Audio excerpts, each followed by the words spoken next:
This has been a turbulent, unprecedented time for the royal family. We have had the Oprah interview and the devastating fallout from that interview. Of course, the very sad and relatively sudden passing of the Duke of Edinburgh. The huge impact that that has had on the monarchy and its foundations. The pandemic and how that forced the royal family to change the very way it worked. And of course, Prince Andrew and all of the negative press attention that attracted to the royal family.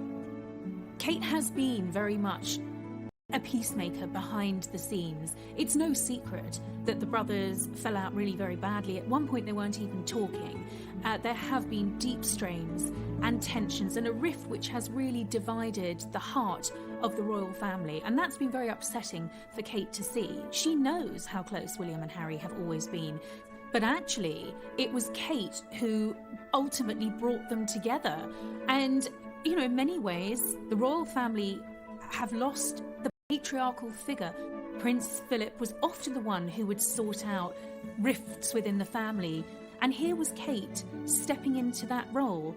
And I don't think anyone could have watched that funeral and not thought of the brothers walking behind Diana's coffin. William didn't want to walk, and Philip said to him, "If I walk, will you walk?" And I think we've almost seen Kate say to William, "If I talk, will you talk?" And she instigated what seemed like a very natural coming together of the boys, and they did talk. The world wanted to see them shoulder by shoulder, and they were, and I think she would never admit it because she's actually quite like the late Duke of Edinburgh, very modest, but she played an important role in that. Kate didn't escape scrutiny in that interview. Meghan wanted to settle scores. Her reaction to that story, I think, speaks volumes about her. She could have issued a statement. She didn't. Her silence spoke volumes. She was dignified. And I think what certainly struck me as very illustrative of her character was that when it came to that public reunion with Harry, whatever feeling she may have had about him, about his wife, about being pulled into that Oprah interview, she set aside, and she was the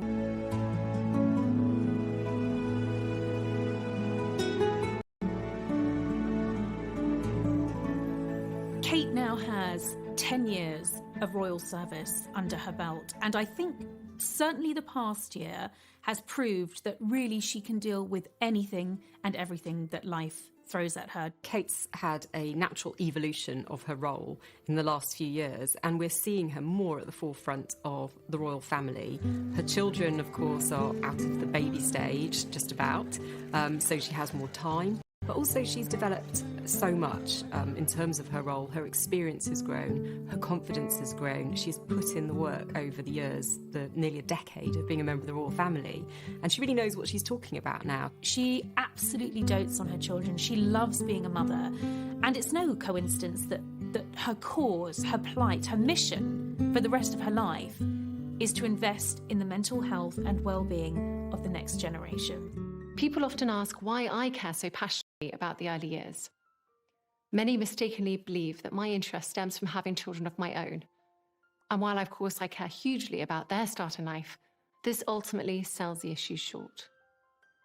Parenthood isn't a prerequisite for understanding the importance of the early years. If we only expect people to take an interest in the early years when they have children, we are not only too late for them, we are underestimating the huge role others can play in shaping our most formative years too. There's something special happens with Kate when she's around children. Her eyes light up, she lights up, she becomes radiant and open, and I think she knows that that's her calling. No, you've been here before? Yeah. I've been here before in the playground. There you go. Yeah, because you do fun stuff like this, because you learn all the time, don't you? Yeah. That's good. And do you find that you can concentrate on things better when you're outside? Yeah. Hugely impressive on many levels, but slightly reticent too, and possibly that's because her focus has been on motherhood, and that's understandable. But she seems to have sort of grown enormously this year. Her popularity has soared, her maturity seems to have spread out in intriguing new areas, and I think she's showing a bit more of herself too. I mean, one of the criticisms I think one has had of Kate in the past has been that she's sort of been reluctant to reveal too much about herself, and I think the more we learn about herself, the more interested we, the public, are in what they find. Kate understands the importance of her future role as Queen Consort. She knows that, she's being incredibly closely watched at all times, scrutinised. Is needed in a modern monarchy.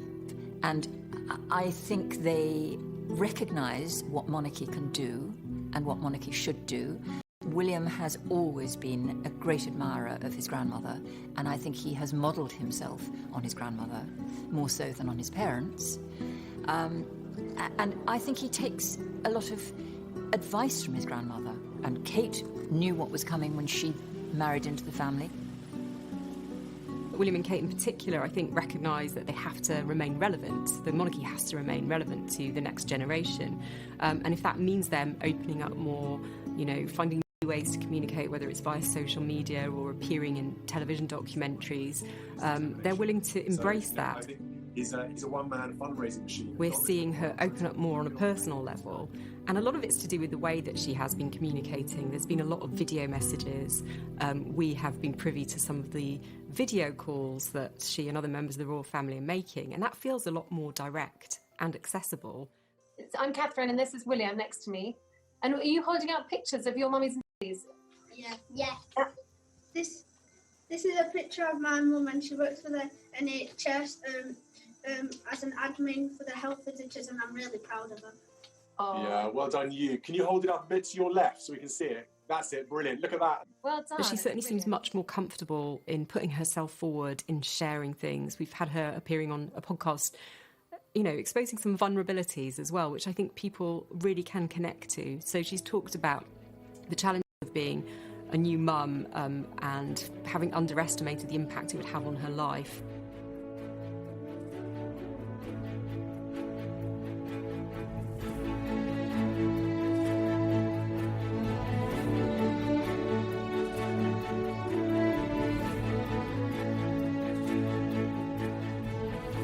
This is a couple who want to be respected and who want to work hard, who want to be able to connect with the public, who want to be relevant. I mean, they realise, I think, better than anyone else, that the future, the success of the monarchy is very much in their hands.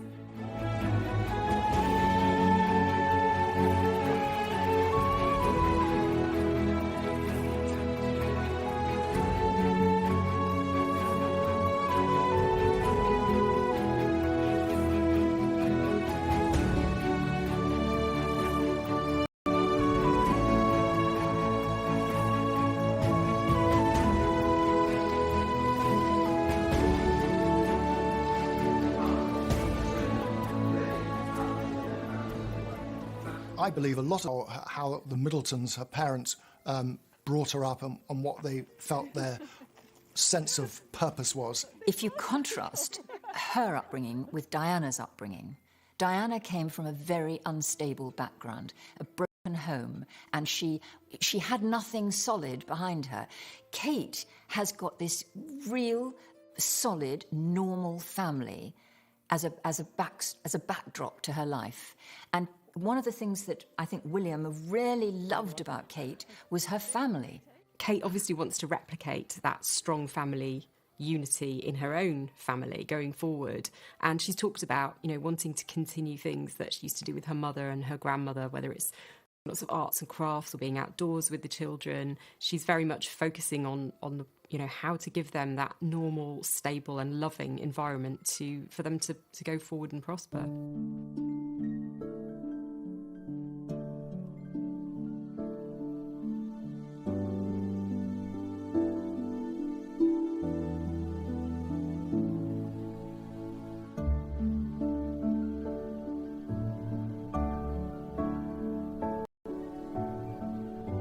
It's absolutely the case that Kate's upbringing has shaped the woman that she is. It's shaped the mother that she is. And, I remember being told by a courtier that whatever she's doing work-wise, the most important thing is her husband and her children.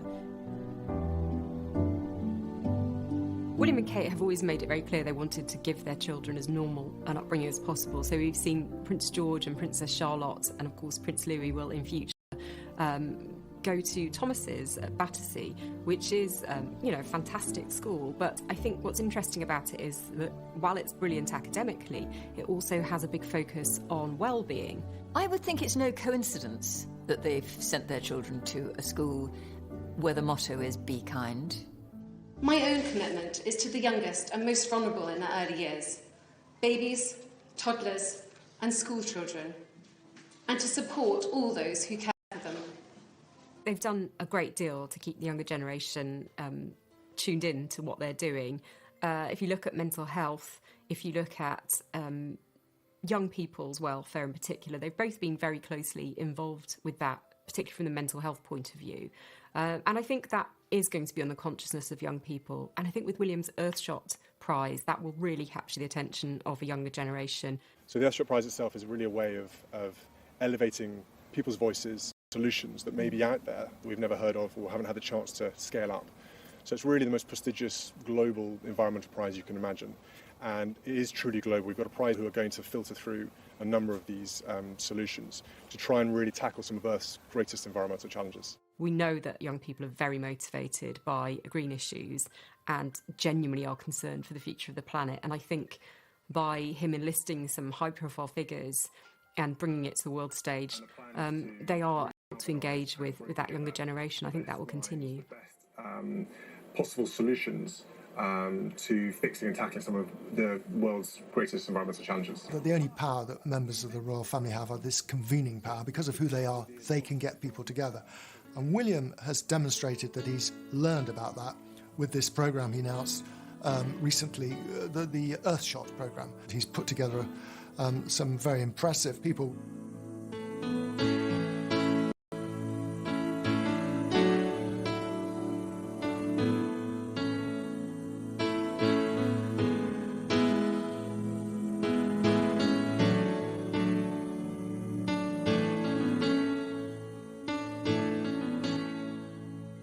Obviously, it's predicated on the response to global warming issues and the long-term impact on the environment. And that is something that monarchy can do without being party political. And it's also, again, it's a force for good, if you like. They're both very caring people, and I think they appreciate the incredible privilege that they have in life. And they're aware of that, and they want to do what they can with the positions that they hold to improve the situation for others.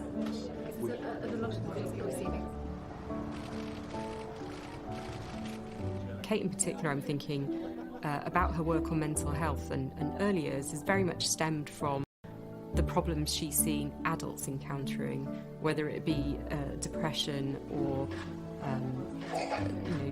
family breakdown, addiction, things like that. They all have their roots in early childhood.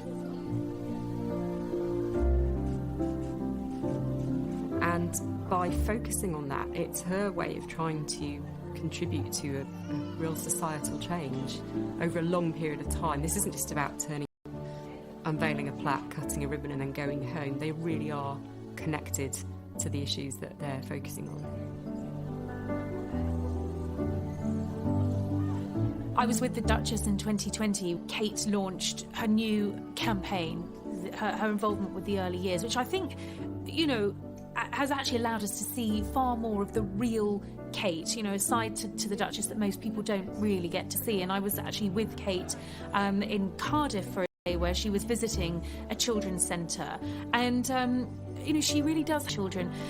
He would just light up the room, and Kate's the same. She just knows exactly how to be around little people. She forgets about the cameras, she's not at all self-conscious, she gets down on her knees, she engages on an eye-to-eye level, and she's really, really impressive. And I think it really struck me working with her, following her that day, that this isn't just a stopgap until the next project comes along. No, this is her campaign for the rest of her life. It's taken time for her to find her feet, but now she's really found this direction for not just now as the Duchess of Cambridge, but I think for her future as the Princess of Wales and later as Queen Consort.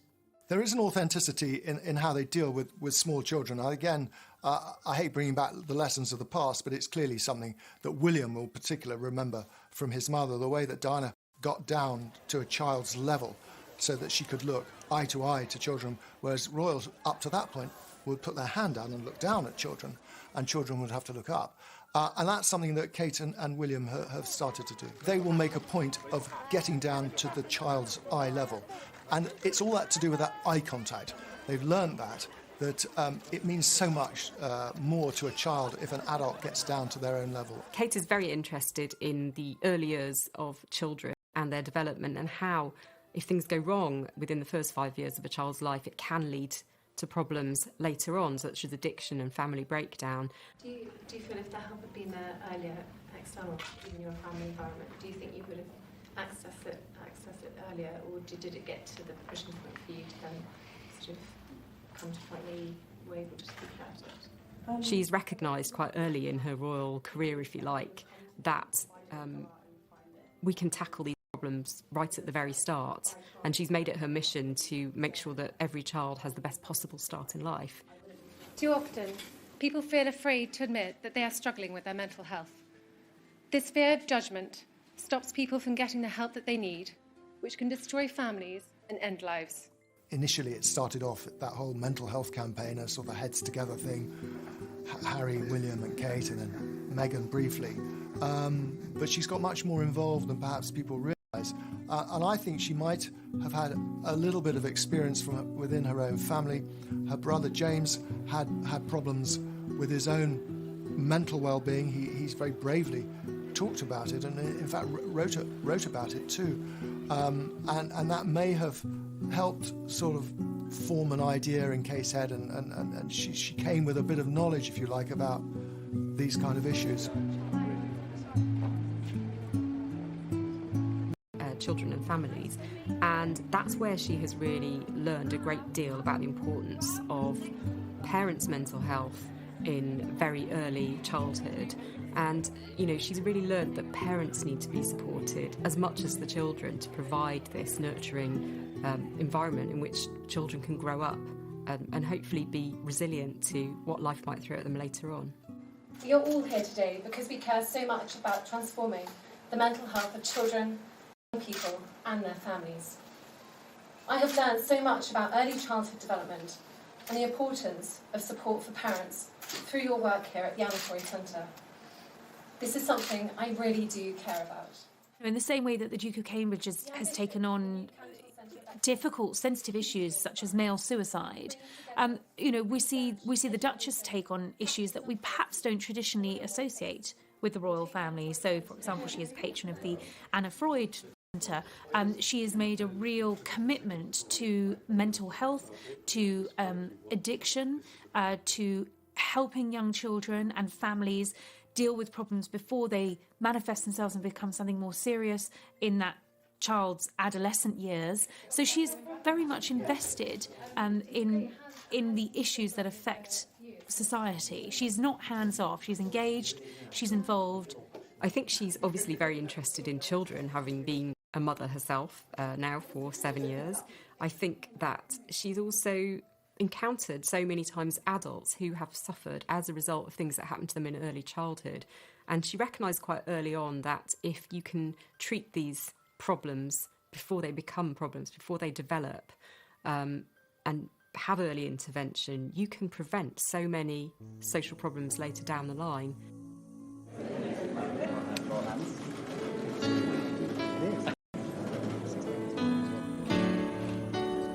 It's quite a difficult thing to plan too, isn't it? Wondering how.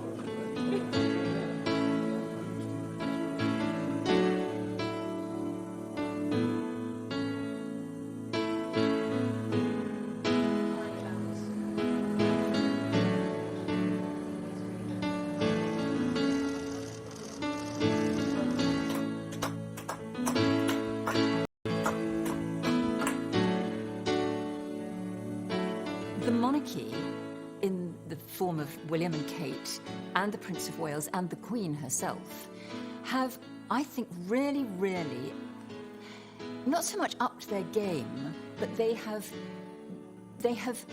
filled a vacuum. Very easily have been a vacuum during the coronavirus pandemic. We had no tours, no or very few engagements in person, and of course various members of the royal family no longer taking part in royal duties. Prince Andrew stepped down at the end of 2019. Harry and Meghan relocated to Los Angeles, and they're no longer senior working members of the royal family. Something clearly went wrong in the relationship between the Fab Four, William and Kate and Harry and Meghan. When Meghan first appeared, it looked as though they were going to be the most fabulous four. They all seemed to be on the same page in terms of what they wanted to do with their working lives, make the world a better place. You know, they were all interested in the same, seemed to be interested in the same sort of issues. Harry and I used to go to a lot of engagements and see these incredible charities doing really great work, but felt that we could give more, and how could we do that? And so the foundation idea sort of bubbled up as a sort of vehicle to be able to do when we walked away from these engagements. And it all looked as though it was going to work brilliantly. But then it did all fall apart, as we all know. I think there's no doubt that Kate and Meghan are two very, very different people who didn't see eye to eye. But that wasn't enough to cause this kind of rift. I think that William almost certainly did fall out with Harry. Not intentionally. I think that William asked Harry, when he first knew that Harry was galloping into a serious commitment with Meghan, he just suggested that he might put on the brakes a bit. Was he absolutely certain? Which was a very reasonable thing for him to ask, because they were the product, the pair of them, their childhood had been wrecked by having parents who rushed into marriage far too early. So it was a reasonable question from a caring and loving older brother.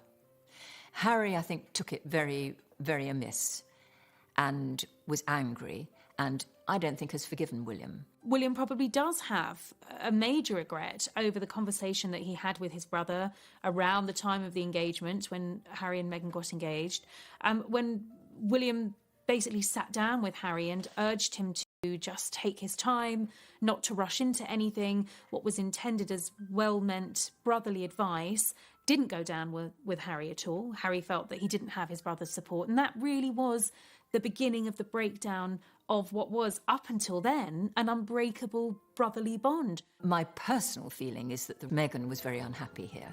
And Harry, who has always been very knee-jerk in his reactions to things, very instinctive and impulsive, said, right, I'll take you home. We'll go. Thinking that it would be possible to have one foot in each camp, and then discovered, of course, that was not going to be possible. The Duchess of Cambridge is a very warm, engaging and kind person. You see her compassion and her empathy through her charity work. You see that sparkle in her eyes as a mother. I was told over Christmas 2017 that Meghan and Harry felt that the Cambridges hadn't rolled out the red carpet sufficiently for them. But, you know, if you speak to friends of the Cambridges, they say that they welcomed Meghan and Harry into Anmer Hall, their Norfolk home. They made them feel at home. It was William who sort of extended that olive branch after that sticky patch with Harry. Harry and Meghan's absence is a big one. And in many ways, Kate and William have filled that void. And we've barely noticed. And we've had these little homilies sent down the ether from Los Angeles or California, from the Sussexes, where they tell us how we should be living our lives while sitting in their multi-millionaire mansion. Whereas William and Kate don't give us lectures on how we should be living our lives. They get out and meet people. They're interested in how people are leading their lives. The more we hear the Sussexes complaining, the more we hear of high court cases and privacy battles, I think the more admiration people have, in fact, for William and Kate for simply getting on with the job and doing it with a smile on their faces, which they always do. I think the business of Harry and Meghan leaving concentrated the minds of those that remained. And by that, I mean the Queen and Prince Charles and William. I think the three of them, in some ways, have probably become rather closer and have probably talked more and thought more about what the monarchy going forward should look like.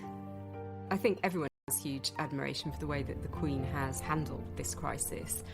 She delivered arguably two of the best speeches of her reign, her VE Day message and of course the address to the nation as we went into lockdown, which was "We will meet again." She managed to make people feel unified at a time when everything else seemed to be spiralling out of control, and I'm sure other members of the family will want to emulate that. We owe an immense debt of gratitude to the doctors, the nurses, the technicians, the staff currently working in the health service and those coming out of retirement, and the voluntary workers who will be working within it. And I can only offer my special thoughts and prayers to all those who will receive care before this terrible disease has left our land. The scale and the speed of what's going on in hospitals. Bear in mind also the isolation. A lot of these patients are sadly dying with no family members around them. And I think for the NHS frontline workers, that is very difficult, because they are there right next to the bedside, looking after and caring for each and every patient who's in a critical condition. What we're seeing now is the NHS and the frontline workers doing the most extraordinary job, and that's really come to the forefront in the last a few weeks. And I think it's going to dramatically change how we all value and see our frontline workers. And I think that is one of the main positives, really, I suppose, that you could take from this. They do an extraordinary job. It goes unrecognised daily, and now I think all of us as a nation can really see how hard they work and how vital their work is.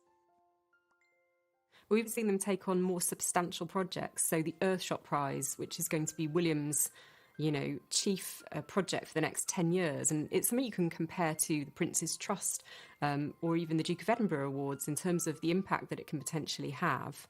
And Kate, at the same time, has done her Hold Still competition for the National Portrait Gallery, her 5 big questions for early years childhood development. It feels like they're taking on meteor projects and getting results as well, tangible results. Have you got a favourite?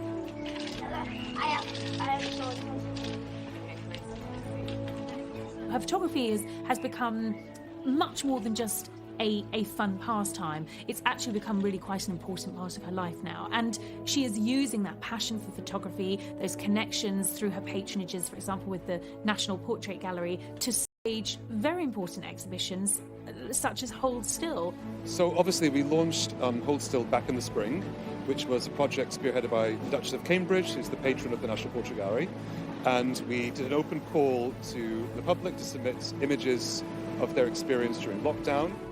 There have been so many amazing entries to Hold Still over the last few weeks, from families up and down the country showing how they're adapting to life during lockdown, through to some of the most amazing NHS and social care staff who are putting their lives on the line to save the lives of others.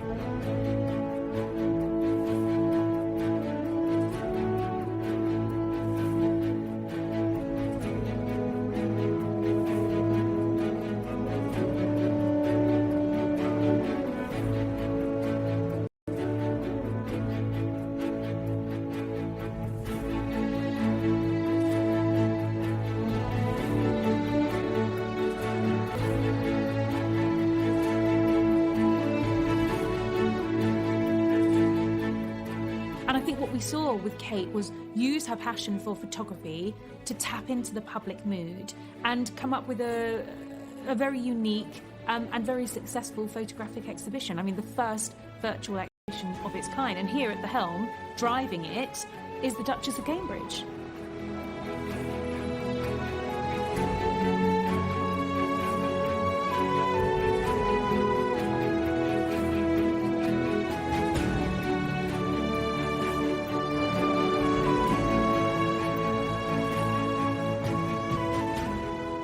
Kate's fascinated by people, and she has this art history background, which has obviously given her a great eye for photography and for representation.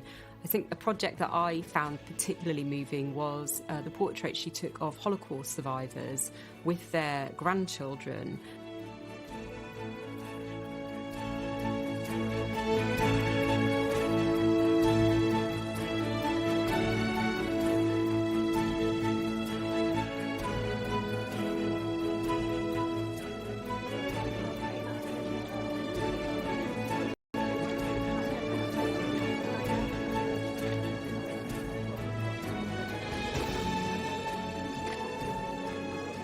I think she was able to tell their stories in an image in a very powerful way, and that's obviously come, after quite a lot of careful study and consideration. It was Kate who took a photograph of Charles and William. William with his arm around his father's shoulder, towering over Charles. And, it was one of those rare royal photographs that so captured not just a moment, but a relationship. You could see the closeness between father and son. Well, ladies and gentlemen, I must say I'm so thrilled to have this opportunity to be with you all today, and I feel that now at last, as you can see, the hereditary principle is now coming into effect, and I'm delighted that my eldest son is taking over from me. It's a great honour to be here with my father, to accept the presidency of the British Tobacco Club, continuing that from my grandfather as well. Clearly he admires his father. He admires what he's done on environmental issues and other issues. But the difference, I think, is that William, whereas Charles sort of has a view on everything, William is not going to do that. William is going to concentrate on those core issues which mean something to him, or on which he's confident about.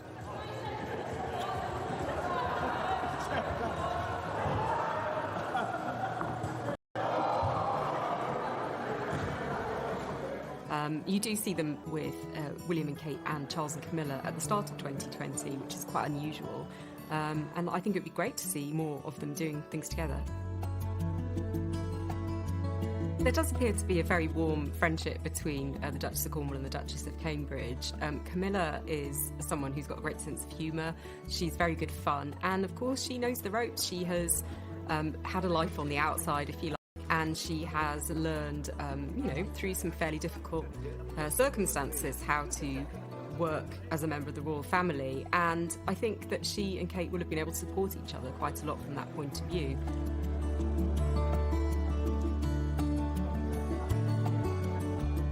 She's really eased into the role, and she looks really comfortable doing what she's doing.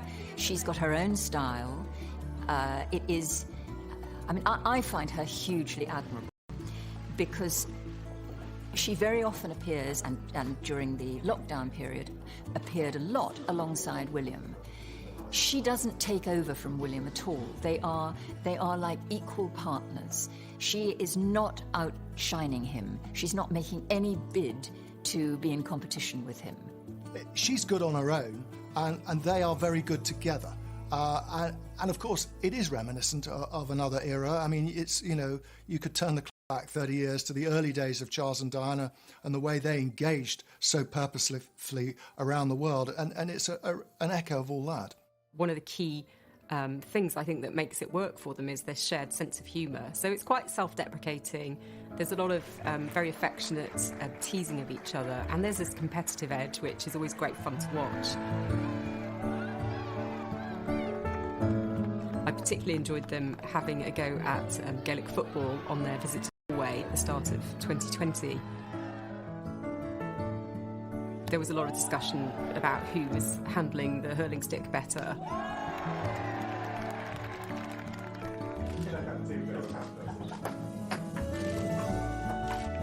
I mean, they're both incredibly competitive. They were both very good, sporty young people in school and university. It's something they're quite prepared to show in public. I mean, many members of the royal family dare to reveal that side of their character. Catherine's going to pick up the first ball. Okay, so the first number is 5 and 8. 58. Having done a virtual bingo calling session with a care home in Cardiff, as soon as they were able to travel once restrictions were lifted, they headed down to Cardiff to visit the residents, some of whom, remembered this call having happened, others were less certain. Do you remember we came, you might not recognise the faces, but we did the bingo with you? Yes. You won? Yes. Excellent. it that bad? It was one of those moments which was just a complete joy to witness. They clearly really enjoy it when things don't quite go according to plan. And at one point, this lady also asked Kate, "Are you his assistant?" Which she took with great good grace. And she just sort of giggled and said, "Yes, well, I've been your assistant for a very long time." They're the sort of couple that will finish each other's sentence. You know, Kate knows what William's thinking before he's even said it. She'll crack a joke that'll make him laugh. William and Kate are very good at using humour, much as the Duke of Edinburgh, although he has sometimes been criticised for it. And it's all about breaking the ice and making people feel comfortable. And I think it's important to remember that perhaps they don't always get the tone right, but what they are doing is saying to people, "I'm laughing at myself, I'm laughing at this situation, it's okay, you can relax." And I think that is really appreciated by some of the people that they encounter. I believe that the Queen feels very optimistic about the future of the monarchy because she has a son who has had years and years and years of training. The Prince of Wales, when he does become king, I'm sure will be a very good, very effective king. But the real future, of course, of the monarchy lies in William and Catherine. And, you know, the Queen has had many years a lot of opportunity to counsel, to guide, and to prepare William for this role, with Kate by his side.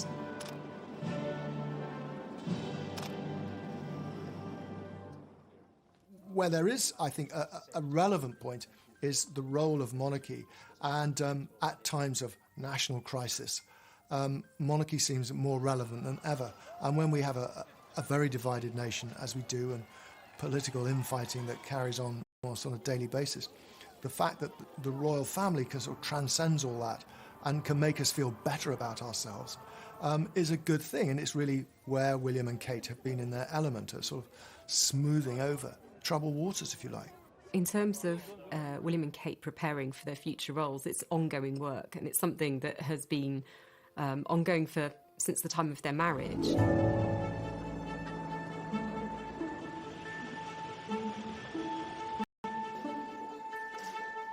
They are stepping up, though, into more serious positions. We're seeing them take on bigger diplomatic roles. They had, high-level tours to Pakistan. It was really important to come to Pakistan and one, again, see all the different range of environments there are in Pakistan and really trying to get a feel of the country, but also to use our voice, to lend our position and our visit to the young are getting very engaged in what's going on. And I think it's fantastic that we can all come together and really have a very good conversation about what we need to do, and the action needs to happen very soon because a lot of people rely on this, and if we take too long about this, we will lose many of the precious things we care about. William's been to Israel and the occupied Palestinian territories.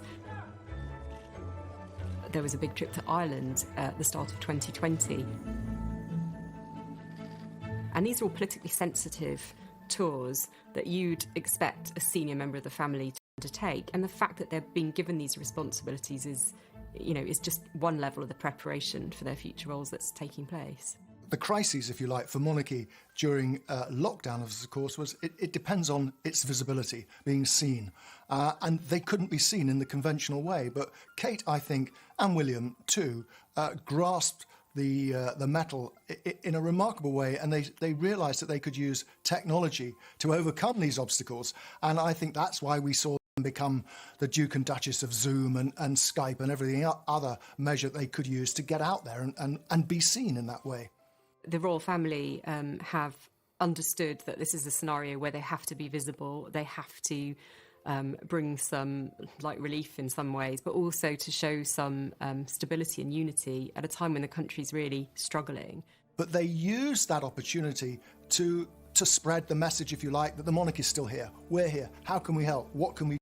You can compare it to the late King George VI and the Queen Mother going out to the East End and visiting homes that have been bombed during the Blitz. It's about being there as a stable, reassuring presence. And I think William and Kate have done incredibly well. They have spoken to doctors, midwives, teachers. They've, done the round of key workers, trying to boost morale, but also to say thank you on behalf of a nation that is very grateful. One of the things that will be remembered about lockdown will be the sight of William, Kate and their 3 children standing outside their front door, clapping for carers on those Thursday nights when the whole nation came together. That was the scene that was replicated across the nation, and it was very much a moment of them saying that we are going through this too. They were living the same experience. Kate talked about missing her family. She wasn't able to visit them for many months, and that's something that a lot of us can relate to. William, Kate, Charles, Camilla, the Queen, what they are all exhibiting is real leadership, a sort of moral leadership. They are all people who do actually have a great strength of character. They are using their position to reassure, to stiffen our resolve. If we can just concentrate on the last 6 to 9 months, I think the way that Kate role really as being how the nation relates to it and what it expects from the monarchy, they have become the senior figures. It must be very reassuring to the Queen, to the Prince of Wales, for the future of the monarchy, that in William and Kate, a young future King and Queen, they have a couple who do have that ability to connect, and a couple who want to be visible, want to be seen, will rise to a challenge when it's called for, and can be accessible. It sends out a strong message that the UK's, keen to do business. They are, as I've said before, the weapons of soft diplomacy. For a long time, she was criticised for being a sort of an empty vessel. She smiled a lot, she looked great, but there wasn't much going on. She's a bright girl, make no mistake about it. She had a good education, she got a good degree, and she's, using some of that sort of natural intelligence that she possesses. I mean, she was a girl from a middle-class family in Bucklebury, in Berkshire. She went to Marlborough. She then took a gap year before she went up to St Andrews. She's a shy person, I think. She's not prone to big, showy public demonstrations. And I think, she's probably had to work quite hard at honing the public speaking and becoming more relaxed for the cameras. But at the same time, I think she is a strong person, and that must come from her background. I think what we've seen in Kate over the last year, 2 years, is she has grown into the part. She's had her children now, but she's ready, I think, to take on the world. She wasn't sort of quick off the blocks and racing to make an impression. She has learned, and she's sort of grown into the role as her responsibilities have increased. She was always going to be measured against Diana as a future Princess of Wales. It was inevitable. But I think what Kate has succeeded in doing is carving her own niche and being her own person. She is going to be the next Princess of Wales. I think that was a title that sort of overwhelmed her at one stage, but I think she's now ready for that. And in time, she's going to be Queen. She's going to be a very different kind of Queen than we've had in the last few years, of course. But that's all something for the future. Well, I will always remember the photograph of Kate Middleton, as she then was, sitting on the top deck of a bus, in traffic, in Chelsea, looking out at the horizon, daydreaming about goodness knows what. But one wonders if that daydream might have been about what will one day be her life. And here we have a future Princess of Wales, a future Queen Consort, and an absolutely sparkling asset for the royal family. She has the responsibility of protecting the brand just as much as things, but she's had a long apprenticeship as well. For however long Prince Charles is king, it isn't going to be for a long time. I mean, he's in his 70s, and I think that is widely accepted. So at some stage in many people's lifetimes, William will be on the throne, and I think he is preparing. He and Kate are preparing for that eventuality now. Kate is obviously a queen in waiting. She's aware of that. But what kind of a queen is she going to be? What kind of a king is William going to be? William and Kate and their family do represent the future of the monarchy, and while we see them flourishing and thriving and doing great positive work, that's incredibly encouraging for the future of the monarchy. I think that they recognise that the monarchy needs to adapt and move with the times, and it's no longer a question of perhaps it never was, taking that position for granted. They really want to give something back and to make changes and to bring about solutions to problems rather than just be symbolic figureheads. In many ways, the pandemic may well be the making of the new royal family. When you look back at 2020, the standout frontline royals have been William and Kate. But in William and Kate, you know, they are the bright future of the monarchy. They've proved that. They understand a bit about real life. I mean, often a criticism made of the royals over the years is they live in their ivory towers and they don't really know what it's like for ordinary people and how they live their lives. And somehow you get that sense with William and Kate in particular, that she understands, she gets it.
Kate now has 10 years of royal service under her belt, and I think certainly the past year has proved that really she can deal with anything and everything that life throws at her. Kate's had a natural evolution of her role in the last few years, and we're seeing her more at the forefront of the royal family. Her children, of course, are out of the baby stage, just about, so she has more time. But also she's developed so much in terms of her role. Her experience has grown, her confidence has grown. She's put in the work over the years, nearly a decade of being a member of the royal family. And she really knows what she's talking about now. She absolutely dotes on her children. She loves being a mother. And it's no coincidence that her cause, her plight, her mission for the rest of her life is to invest in the mental health and well-being of the next generation. People often ask why I care so passionately about the early years. Many mistakenly believe that my interest stems from having children of my own. And while, of course, I care hugely about their start in life, this ultimately sells the issue short. Parenthood isn't a prerequisite for understanding the importance of